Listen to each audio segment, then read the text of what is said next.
Welcome to Understanding Town Government. I'm your host, Dennis Dostert, and our guest today is Mike Mikolay, who is our chairman of our police commission here in Guilford. So, Mike, why do we have a police commission? Well, first off, thanks for having me here, Dennis. I appreciate it. But the police commission actually is the oversight or the sort of body that oversees the department and acts as the middle ground between the public and the chief and then the team of the rest of the officers.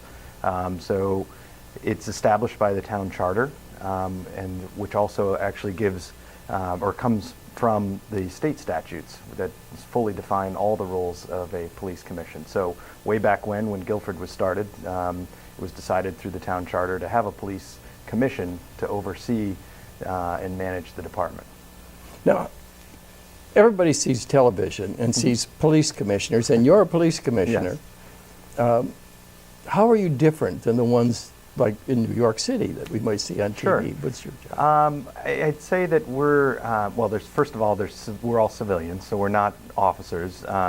We all come from different backgrounds, just like any other sort of Guilford citizen here. And so all walks of life, doing all different things, and we give back our time to the town in this way. So I'd say that we're different in terms of the makeup of all five of us. Mm-hmm. And being that we're not sworn officers, I think we can bridge that gap between understanding what the department needs are and the needs of the officers and what's going on in town that the police handle, and bridge that to the citizens of the town to be able to, first of all, get a budget for the police department on behalf of the town, and all those other things that that go with helping manage and work with a department.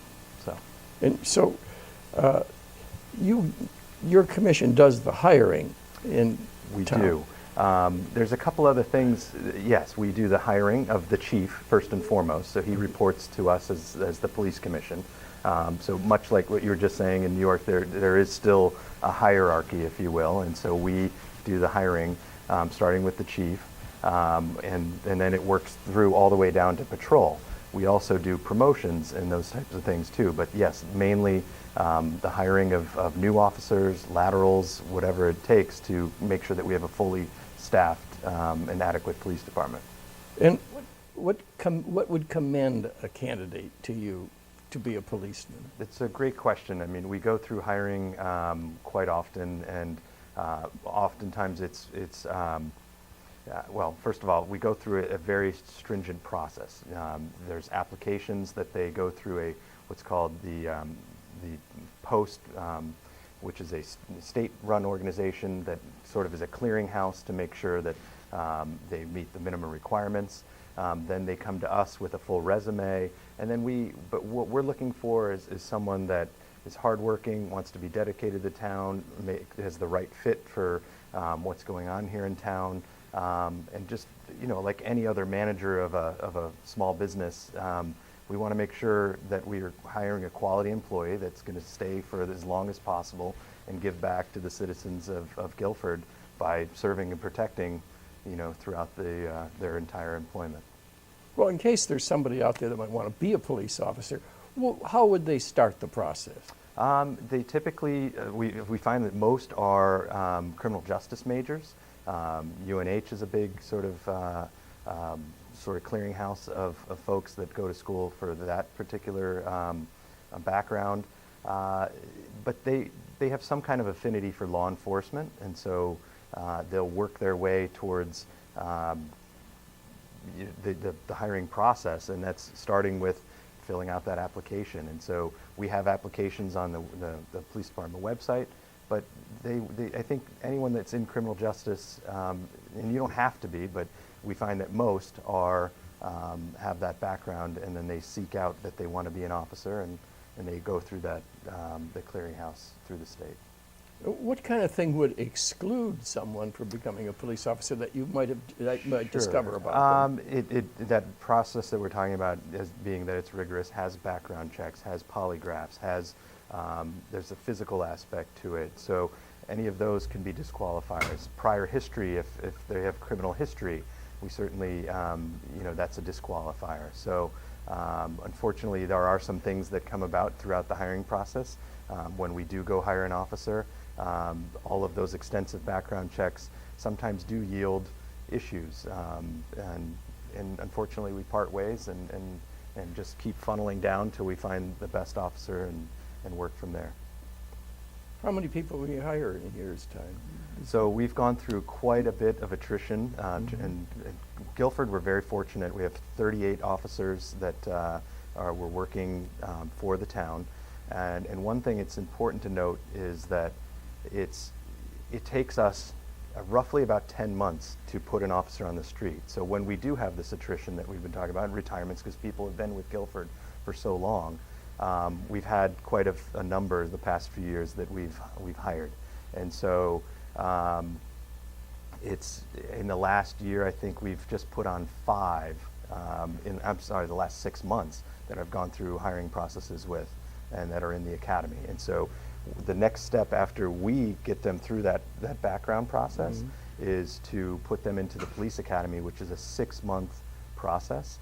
And then after they graduate from the academy, it is usually about 10 weeks or so of field training. So they're with another Guilford officer riding around in the cruisers in town until they're let on their own. So unlike any department in Guilford, say Public Works or something where if somebody leaves, they can backfill very quickly, our cycle to backfill is incredibly long. And so not only do we have to go through the hiring process, background process, then the academy only runs 4 times a year. And so we're always in some constant state of having someone being trained to backfill. And this police academy, this is something Guilford runs, or this? No, it's a state. There are some smaller municipalities that do their own police academies, Milford being one, but every new hire goes right through the state police academy in Meriden, and they live up there during the week, and then they commute home on weekends. But it is a 6-month, dedication to the whole process where they learn the laws, they learn the physical aspects of policing, driving the cars, weaponry, that type of stuff. But it's mostly, it's a very intense 6 months of training to be brought up to speed. Then they graduate, and then they come back to learn any of the nuances and culture of Guilford. And this is something that's set up by the state, and Correct. It's like any school would be. Exactly, yes. And it's something that's offered 4 times a year by the state, and each graduating class then gets released to different departments and or the state police. And do they get paid while they're at the academy? They do. We hire them in at a probationary salary, and then they move up accordingly as per the union contract as they garner experience. Well, how much would that be? I believe the starting salary is I think $69,000 thereabouts. Wow, that's pretty good. Yeah, yeah. It's very competitive around the area, and we do. Have been afforded success in terms of our hiring, and people want to be here in Guilford. I mean, it's a great place to work. So I know I live here, so I mean, it's a great place to live too. Thankfully, we have the men and women of the department out there serving us and keeping us safe. You said there are 5 people that are police commissioners? There's 5 police commissioners right now. Yep. Right now, there's sometimes more? Or no, sorry, there always is. There Sorry, always yes, is. Okay. yes. And how are they selected? So the town committee process, like most boards and commissions, you work through either the Democratic town committee or the Republican town committee. You can also go directly to the first selectman or the office of the first selectman. We are appointed by the board of selectmen. Usually, if you start with a town committee, you will go through some type of interview process. Then they will recommend you depending on the slots that are open. I put my application in years ago, and then there was an opening that came up 3 years ago, and the Office of the First Selectman, and in conjunction with one of the town committees, said, hey, would you be willing to serve? And I went through the interview process, and I've always felt that it's important to give back to town, not just sort of charitably, but I think with time and whatnot. And I was told that this is a once-a-month meeting type commitment, but I will share that it's a lot more than that. I mean, between Sure. hiring and interacting with the chiefs and the department, and I feel very strongly that it's important to get to know everybody. If we're in the capacity of hiring and promoting and whatnot, I think it's very important to know the men and women of the department. So I try and spend time there with them to understand, and as do all the other commissioners. I mean, we dedicate a lot of time to that process. My wife was on the police commission. It's a very Correct. friendly place, actually. Yes, you know, exactly. everybody knows It's her. it's not scary. Yeah. And I say that we stand in between the public and the department if need be, because some people do feel that it's intimidating, I think, in today's day and age, maybe to reach out to the police. But as you have alluded to, they're a very friendly bunch. We're here to help. And that's the whole auspices of policing and the community policing. So it's to be helpful. But if people don't feel comfortable, they can talk to any one of us commissioners. I get phone calls, emails about traffic concerns and stuff that we may get into tonight, but that people just say, hey, who do I talk to? And we can help bridge that. That's great. Yeah. That's great. And other than hiring, what are some of the other things the police commission has done in the last year? So in addition to that oversight and the components we talked about, the budgeting and whatnot, we're also the legal traffic authority as designated by the state. And what that means is items such as signage or traffic issues, we don't get into the engineering of roads and whatnot. We will work with the town engineers with concerns over roads and signage and whatnot. But when it comes to placing a request for a stop sign or signs in general or road races, those types of things, they come before our commission for review, and we have a traffic subcommittee that goes out and explores those with the chiefs and any or the other senior leadership of the department to see if it makes sense. So, for example, I don't know if anyone has noticed around the green, some of the signs at Broad and Whitfield Street we're adding some of the, that's an interesting intersection where 2 out of the 3 stop. So we're trying to tell people, hey, the traffic from oncoming traffic does not stop, or traffic from the right. Those are examples of signage. Up in North Guilford, we had quite a bit of signs that the state sort of put in that we worked through. But it's we handle those types of issues as a legal traffic authority, or any of the road races that start maybe down at the fairgrounds that require use of the roads. You mean bicycle? Bicycles as well, running races. Running races and Running bicycle races, those not types of car things. races. Yeah, no car races. Thank you. No. So, good question though. So these, sometimes I'm coming down, particularly Route 77. Sure. I get crowds of bicyclists going down. That's a whole different animal that does nothing really to do with us, unless you certainly can always call if they're impeding traffic. But yes, we do have to share the roads with bicycles. So generally, they don't get approval. They just No, say, if it was a race like just closer to Free that came through town, that is an established where there's multiple people coming through that are going to be using the towns, they need permission from every town of their route. A 5K road race that's going to be using town roads on a Saturday morning needs the approval of the police commission. So usually months in advance we get a slew of those requests in front of our commission, and we work through those to make sure there's no conflicts and or we don't want a race every day in descending through Lover's Lane and interrupting the quality of life for those people as well. We have to figure that out so that it's sharing. yeah, mostly on the weekends. Is what Correct. it is, isn't And it? they're over very quickly, and it's all good. Yeah. So. Sometimes they're kind of reluctant to get out of the way, too. I noticed that. Yes.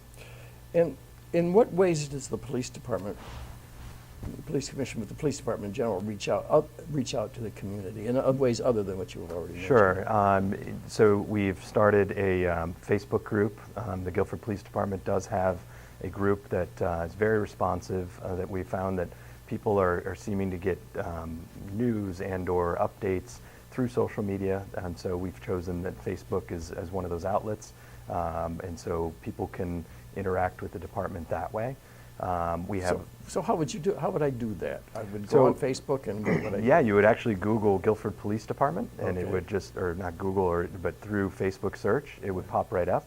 I think we have a couple thousand followers now, and they post press releases. They post just general updates, like the new the new child seat law that goes into effect October 1st. Those types of things. It's general outreach. And I think you'll see actually more videos coming as well that they're going to post on Facebook coming out of GCTV here. We want to partner together to get some more of those shorter snippets out about traffic concerns and get the word out that way. And we also have the guilfordpd.com website, and that's another good way to get either our commission minutes, agendas, forms, accident reports, all of those things that you would generally need or have questions about, you could get right through those means as well.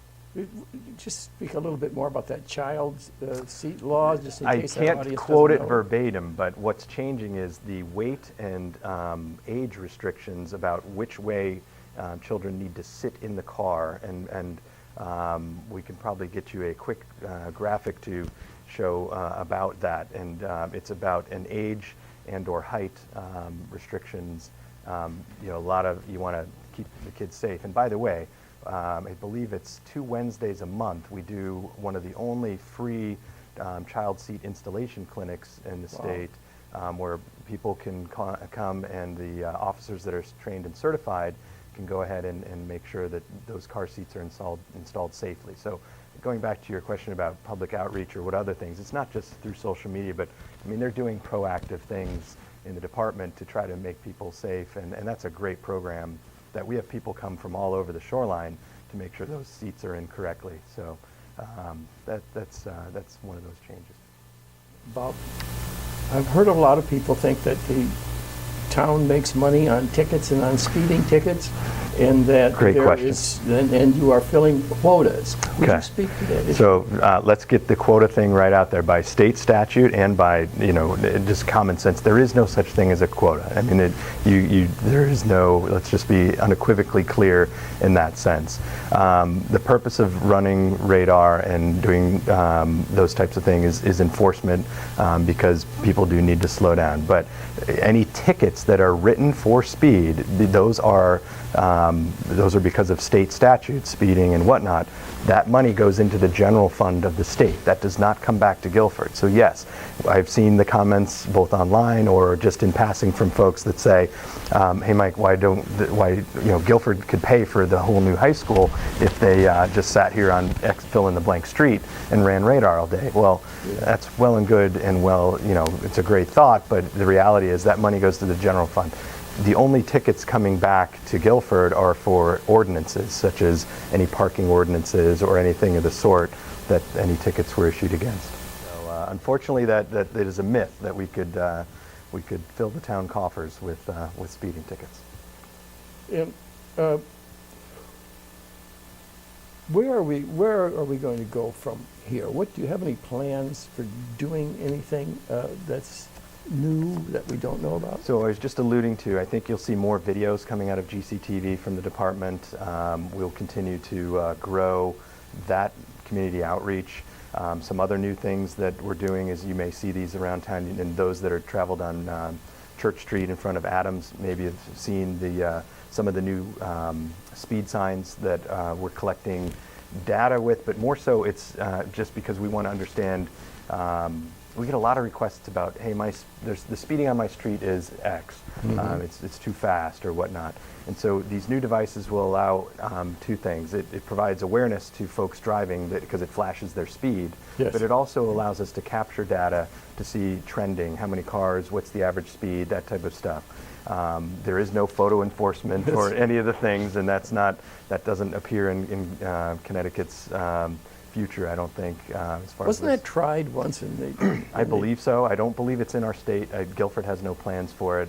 But we're using those. Right now there's 2 of them on Schoolside Avenue. That neighborhood came before our commission a few months ago, concerned about speed. And so by using these devices, we've seen actually a decrease on Schoolside Lane, and we've also increased traffic enforcement in conjunction with those, but those signs have helped bring awareness to, sometimes I think people don't realize that some of these streets have, fill in the blank speed limit on it, and we've just moved the one that was in front of Adams down to Whitfield Street.